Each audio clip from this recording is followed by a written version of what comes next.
Aujourd'hui, nous allons parler des tables d'attributs. Nous allons voir l'essentiel des tables d'attributs de la table des attributs à l'intérieur de QGIS.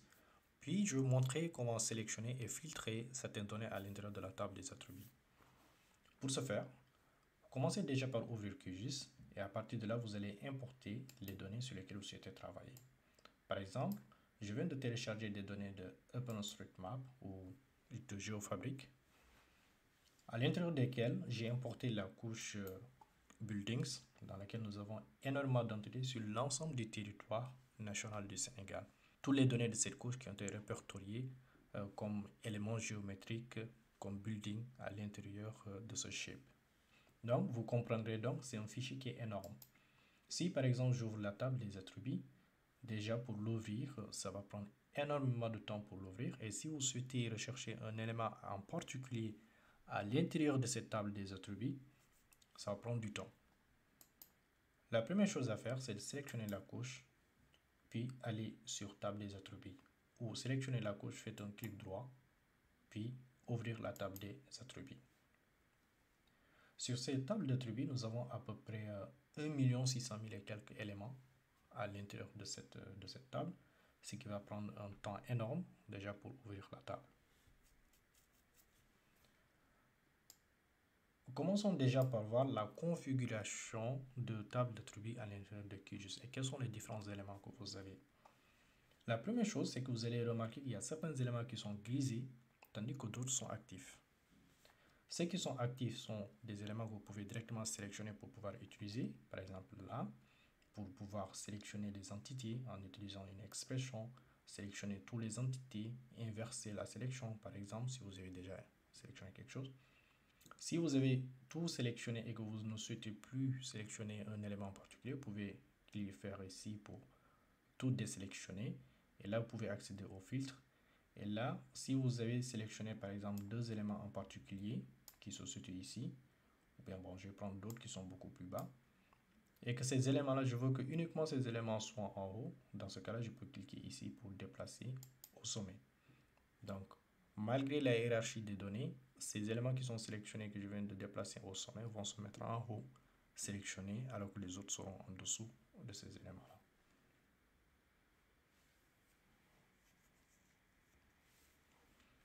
Voilà, l'élément est déjà en haut.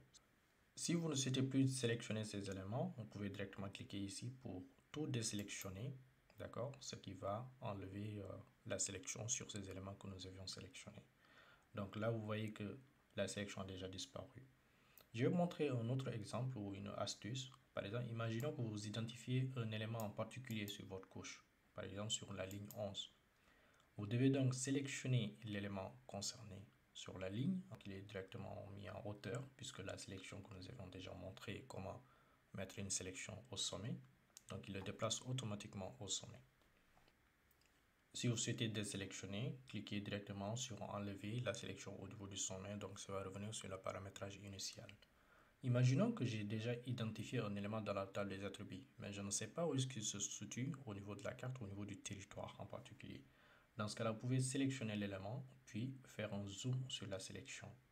En faisant un zoom sur la sélection, ça va ignorer tout le reste et faire un zoom sur l'élément que vous avez sélectionné pour vous ramener à un endroit bien précis selon la sélection que vous avez mis dans la table des attributs. Et l'autre fonctionnalité que vous avez, c'est par exemple là, organiser les colonnes ou le calculatrice de champ. La calculatrice de champ, peut-être nous reviendrons un jour beaucoup plus en détail sur cela, c'est comme des requêtes que vous allez lancer à l'intérieur de QGIS qui va sélectionner selon les différents types de paramétrage que vous lui dites. C'est comme si vous le communiquiez envers eux. Si vous avez l'habitude d'utiliser les bases de données comme SQL, ce sera presque pareil si on peut dire à peu près. Donc il va faire une certaine type de requête pour faire une sélection en particulier. Pour le moment, nous n'allons pas rentrer en détail sur ce paramétrage-là. Alors, si vous souhaitez effectuer des modifications sur la table des attributs, dans ce cas-là, vous devez activer le mode d'édition sur ce crayon. Cliquez et donc là, vous voyez presque la majorité de certains éléments sont devenus actifs. Et si vous aviez un élément en particulier qui était sélectionné, en activant le mode édition, vous remarquerez il y a certains types de sommets qui sont en rouge ici, que vous avez là. Vous pouvez bien identifier ce qui veut dire que la sélection est bien active et que vous pouvez effectuer la modification. Ce n'est pas le but déjà de faire la modification pour aujourd'hui. Et donc pour ce faire, si vous souhaitez désactiver le mode édition, cliquez sur le même crayon ou si vous avez déjà fait des modifications, cliquez sur enregistrer, les modifications pour enregistrer. Et donc, essayons déjà de lire et de comprendre notre table d'attributs. Ici, sur la première colonne, nous avons OSM ID, c'est l'identifiant unique de chaque élément que vous avez sur cette table. Et là, vous avez le code. Et là, vous avez les F-classes qui sont de type building, puisque c'est des buildings que nous avons importés. Et vous avez le nom. Par exemple, si les noms étaient renseignés, vous les aurez ici. Ils sont déjà renseignés, mais nous allons voir ça. Et ici, vous avez le type de building. Par exemple, si vous arrivez dans une ville, vous avez différents types de bâtiments. D'accord? Tous ces bâtiments sont répertoriés sous le nom de bâtiment. Mais le type de bâtiment peut différencier d'un bâtiment à un autre. Vous avez des bâtiments qui peuvent être des écoles, des hôpitaux ou des cases de santé. La première chose que nous allons faire, vous pouvez cliquer sur en haut de chacun des éléments pour pouvoir faire une hiérarchisation déjà qui va permettre d'ordonner les données à l'intérieur d'une même colonne. Donc, en cliquant ici sur OSM ID, il va essayer d'organiser cela. Donc, en ordre décroissant, 55, 56. Si nous allons sur type aussi, il va faire la même chose. Donc, nous pouvons parcourir pour aller en bas. Et à partir de là, nous avons différents types de buildings. Cliquez pour désélectionner tous les éléments, pour désélectionner l'élément que nous avions sélectionné. Et puis, cliquez ici pour cliquer sur type pour organiser les bâtiments dans l'ordre décroissant. Et donc là, nous avons des waterhouses. Et si nous parcourons ici, nous avons des universités, d'accord, qui sont répertoriées, des types de bâtiments qui sont de type universitaire. Et nous avons d'autres qui ne sont pas classifiés. Et ici, nous avons des terrasses, des centres de stockage, des stades, et ainsi de suite. Et pour aujourd'hui, nous allons prendre uniquement l'exemple sur les écoles primaires. Par exemple, nous allons voir école.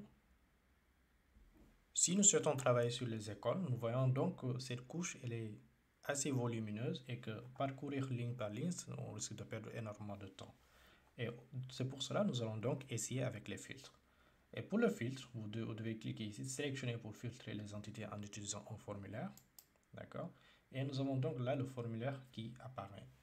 Vu que l'identifiant est unique, il ne va pas nous servir grand-chose pour retrouver un élément en particulier. Mais par contre, nous pouvons cliquer par exemple sur type name.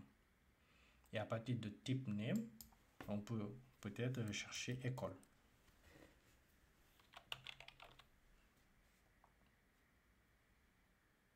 Et là, il faut juste attendre un petit moment et vous avez une sélection, une suggestion de toutes les écoles qui sont répertoriées. Et vous allez remarquer qu'il y a des écoles qui sont écrites avec le nom école en majuscule et d'autres en minuscule. Et donc, on ne va pas perdre du temps sur cela. Il suffit juste d'écrire l'entité que vous avez ici, puis aller juste en bas, filtrer les entités. Et quand vous cliquez sur filtrer les entités, vous allez remarquer qu'il va effectuer un filtre sur tout ce qui est école. Et à partir de là, vous allez voir, il y a 57 filtrés sur tout le nombre total. Ça ne veut pas dire que nous avons uniquement 57 écoles au niveau du Sénégal, mais juste que dans cette couche qui a été créée par des utilisateurs anonymes, il n'y a que 57 qui ont été schématisés à l'intérieur de cette couche. Et donc, si vous souhaitez voir cela en détail, dans ce cas, nous allons laisser basculer en mode vue tabulaire. Et à partir de là, nous avons les écoles qui sont dans le type ici de building, qui sont dans le type name, qui sont des différents types d'écoles que nous avons à partir d'ici. Nous avons 57. Il y a une autre astuce que vous pouvez utiliser. Donc, dans ce cas-là, vous pouvez cliquer sur sélection toutes les entités. Par exemple, à partir de là, vous pouvez cliquer sur le coin gauche qui va permettre de sélectionner tout ce qui a été sélectionné dans cette couche à travers le filtre. Et puis, vous pouvez dans ce cas-là, aller dans cette couche initiale que vous avez importée, faire un clic droit et à partir de là, vous pouvez faire un export selon les entités sélectionnées. Et là, à partir de là, vous allez exporter une couche qui ne va comporter que les entités écoles que vous avez sélectionnées à l'intérieur de cette couche. Et donc, vous pouvez faire enregistrer, puis le format, vous pouvez laisser le format Esri. À partir de là, sélectionnez l'endroit dans lequel vous souhaitez enregistrer ces différents types d'entités que vous venez de sélectionner. Puis, nommez votre couche. Et à partir de là, cliquez sur enregistrer. Puis, cliquez sur OK pour valider. Et donc là, nous avons une nouvelle couche école qui vient d'être ajoutée au format Shapefile. Vous pouvez désélectionner la première couche que nous avons intégrée, puis sélectionner la couche école, un clic droit, puis zoom sur cette couche. Vous avez donc votre couche école qui apparaît. Vous pouvez faire un clic droit, ouvrir la table des attributs, puis vous voyez ici les éléments que nous avons sélectionnés qui ne comportent que les écoles que nous avons ici repérés à travers le filtre que nous venons d'exporter. Puis à partir de là, vous avez l'impression que les éléments ne sont pas affichés, mais ils sont bien affichés, mais c'est juste qu'il s'agit des petites entités qui sont répertoriées au niveau national. Dans ce cas-là, vous pouvez faire un zoom. Si vous faites un zoom, vous allez voir qu'ils sont bien sélectionnés ici. D'accord? Donc, l'une des autres astuces aussi que vous pouvez faire, c'est de refaire un zoom sur l'ensemble du projet. À partir de là, on va aller sur une zone en particulier. Imaginons que nous serons sur Dakar. Certainement, nous aurons des écoles là-bas. Puis, enlever cette sélection et nous avons ici quelques écoles qui sont là. Pour vérifier tout cela, vous pouvez aller aussi dans la table des attributs de cette même couche et vous pouvez vérifier si bien la sélection a été faite et que c'est réussi.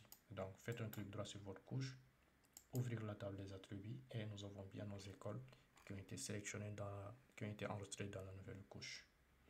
Maintenant, vous savez comment parcourir la table des attributs, sélectionner et filtrer et sélectionner des éléments à l'intérieur de QGIS.